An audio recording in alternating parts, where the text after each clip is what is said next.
I was 6 months into a deployment when my brother in my unit accidentally sent me a video of him proposing to my wife in our living room.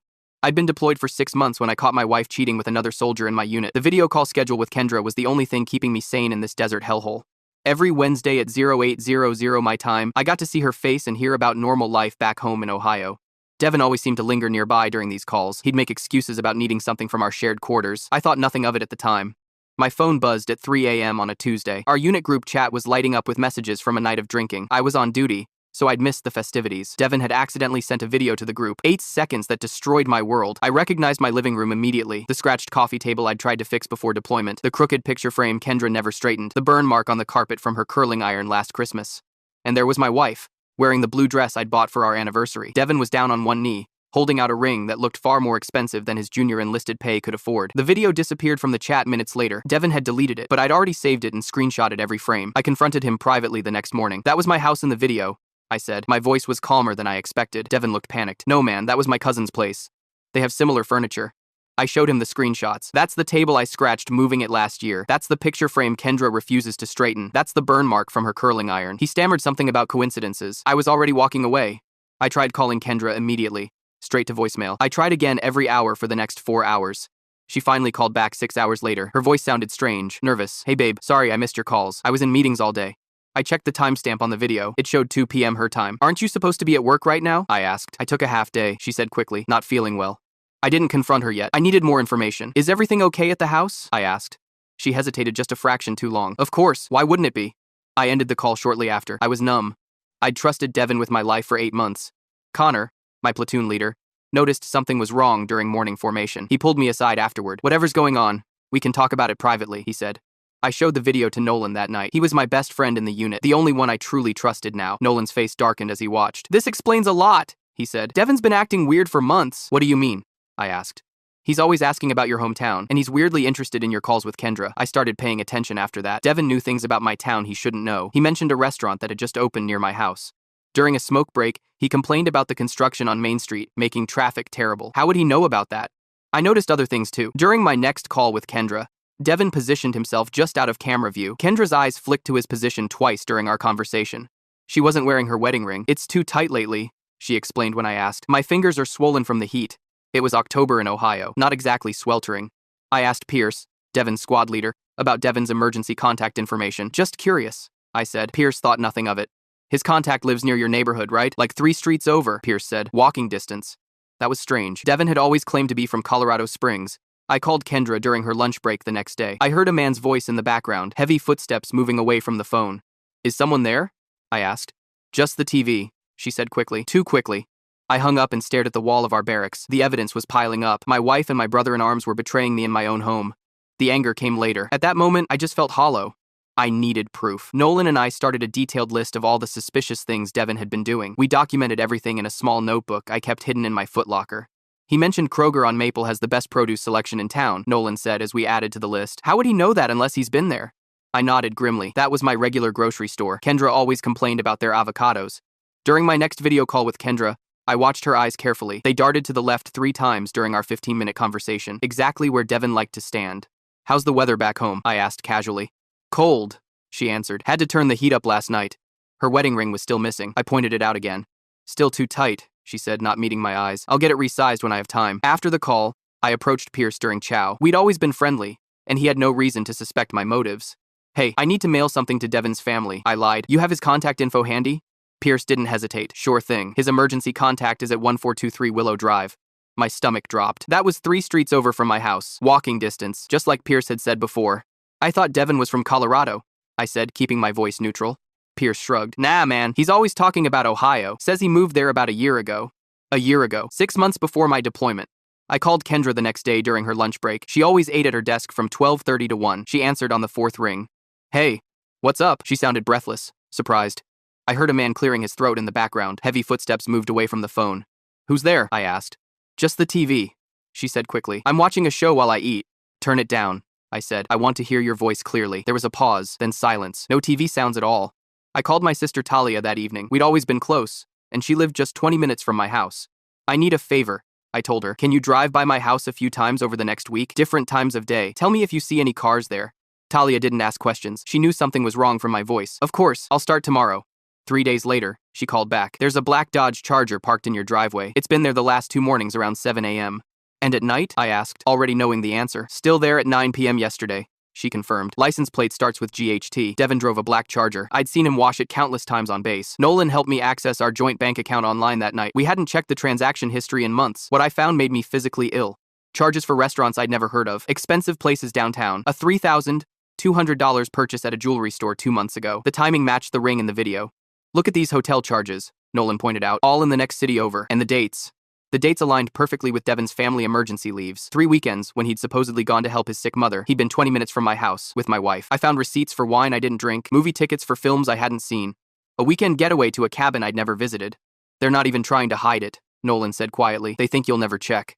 I stared at the screen until the numbers blurred. Our joint savings was down nearly $8,000 since my deployment began. The next day, I noticed Devin watching me during morning formation. He looked nervous, checking his phone constantly. Something had spooked him.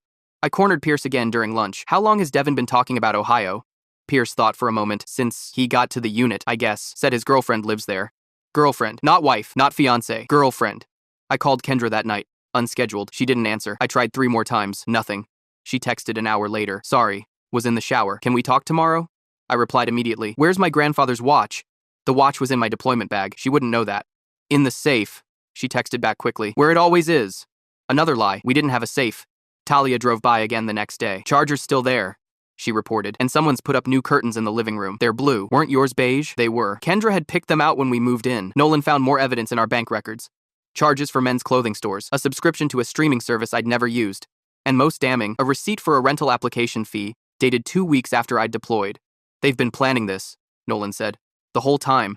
I felt hollow. The anger would come later, I knew. But right now, I just needed to keep gathering evidence. During our next scheduled call, Kendra was wearing a necklace I'd never seen before. Diamond pendant, delicate chain.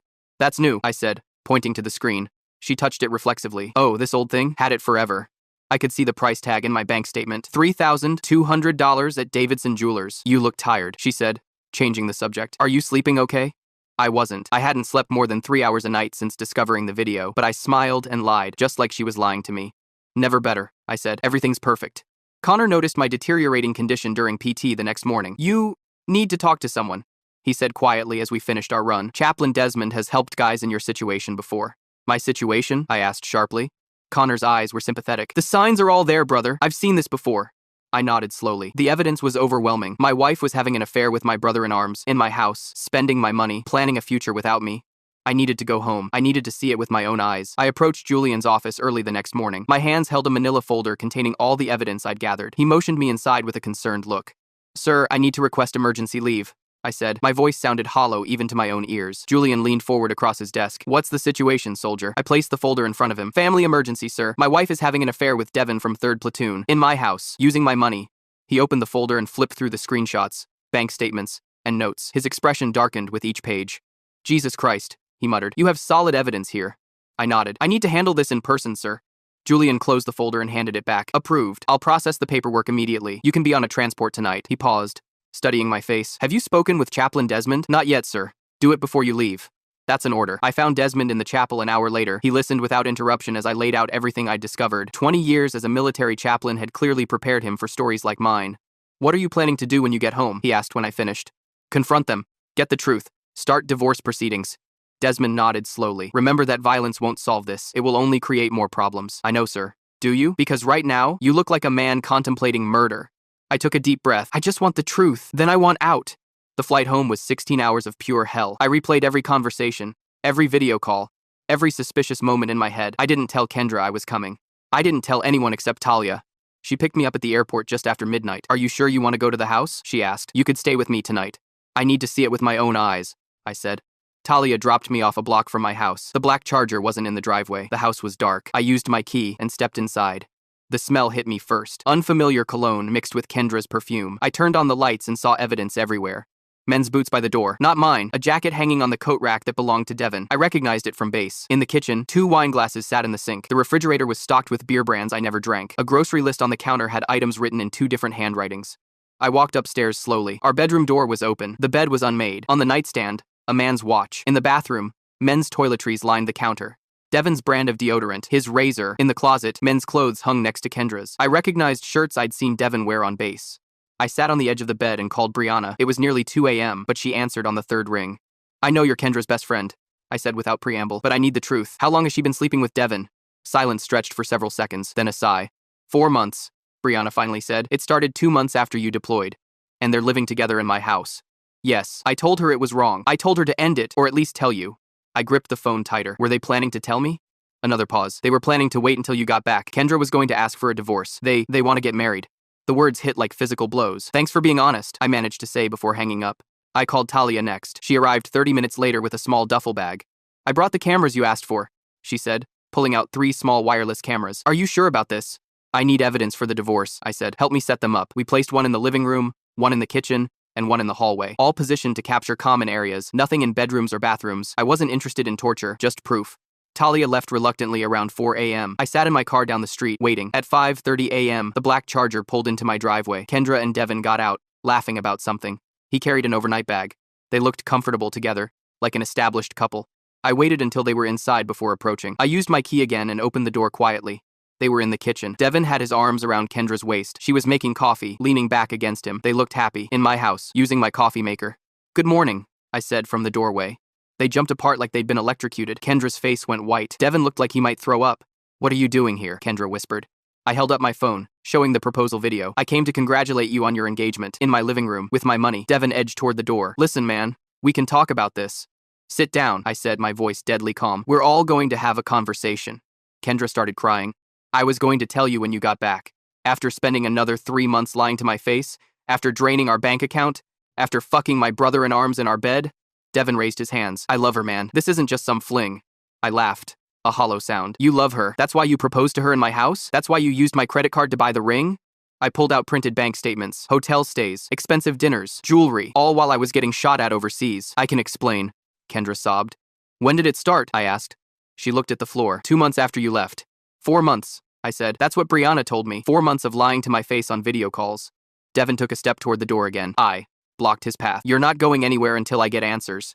What do you want me to say? He asked. It just happened. We didn't plan it. Bullshit. You moved into my house. You're wearing my clothes. You're spending my money.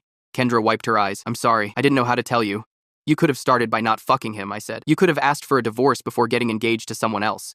I remembered Chaplain Desmond's words and took a deep breath. Violence wouldn't solve this. It would only create more problems. I want you both out of my house in 1 hour, I said. Take only what belongs to you, Devin. Kendra, take what you need for a few days. The rest we'll sort out through lawyers. Where am I supposed to go? She asked. That's not my problem anymore, I said. You've had 4 months to figure it out. Devin grabbed his overnight bag. I'll wait in the car, he mumbled, not meeting my eyes. After he left, Kendra tried again. I still care about you. It just changed. Save it for someone who believes you, I said. 1 hour, then I'm changing the locks. I watched from the kitchen as she packed a suitcase. She took her clothes, her jewelry, her toiletries. She didn't take any photos of us. She didn't even look at them. When she reached the door, she turned back. I really am sorry. Me too, I said. I'm sorry I wasted years of my life with someone who could do this. After they drove away, I sat in my empty house and finally let the anger come, but beneath it was something else. Relief. The lies were over. The truth was out. I had maintained control. I had followed Desmond's counsel. I hadn't let rage consume me. Now I could begin rebuilding my life, piece by shattered piece. I slept at Talia's place that night. My sister didn't ask questions. She just made up the guest room and left me alone with my thoughts. I called a divorce attorney the next morning. Martin Reeves, 23 years in family law. He didn't sugarcoat anything. With this evidence, we can file for divorce on grounds of adultery, he said. The videos, bank statements, and witness testimony are compelling. I nodded, feeling hollow. How long will this take? Given the circumstances, we can expedite things. 3 to 4 months. I stayed with Talia while the legal process began. Connor called me daily from overseas. He and Nolan had arranged for Devin's immediate transfer to a different unit. Julian pulled some strings, Connor explained. Devin's being reassigned to a base in California, effective next week.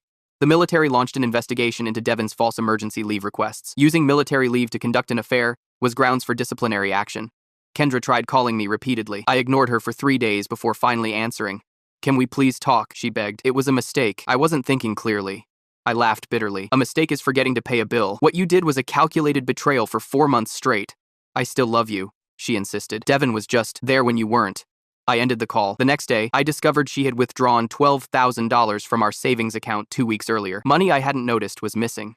Martin added this to our divorce filing. She gave Devin access to your savings, he confirmed after investigating. We have the transfer records. The divorce proceeded faster than expected. Kendra didn't contest anything once she saw the evidence we had compiled. The judge was unsympathetic to her tearful explanations. The court finds clear evidence of adultery and financial misconduct, the judge stated. The ruling was decisive. I received the house, most of our assets, and a court order for Kendra to repay the money she had given to Devin. It felt like a hollow victory. I returned to my unit after 6 weeks of emergency leave. My brothers in arms formed a protective circle around me. Even guys who barely knew me offered support. "We've got your back," Nolan said simply. "Always." Word spread quickly about what had happened. Devin faced a disciplinary hearing for misusing military leave. He received a reduction in rank and forfeiture of pay. I sold the house. I couldn't stand being in those rooms anymore. Every corner held memories I wanted to forget. The divorce was finalized 3 months after I discovered the video. Just like that, 5 years of marriage ended with a judge's signature and a stack of papers. Talia helped me find a small apartment near her place. "You need a fresh start," she said. "New furniture, new everything." I threw myself into my work. Julian made sure I was assigned to challenging projects that kept my mind occupied. Desmond checked in weekly, offering counsel and perspective. "The betrayal feels like it defines you right now," he said during one of our talks. "But it doesn't. This is just a chapter, not the whole book."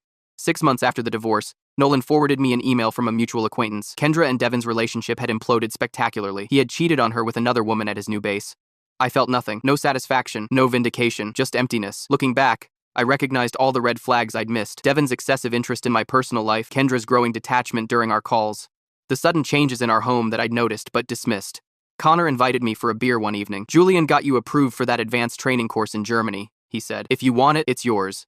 I accepted immediately. A new assignment, a new country, a new start. It was exactly what I needed. Julian and Connor ensured Devin and I would never serve in the same unit again. Military brass took infidelity between soldiers seriously, especially when it involved deployed personnel.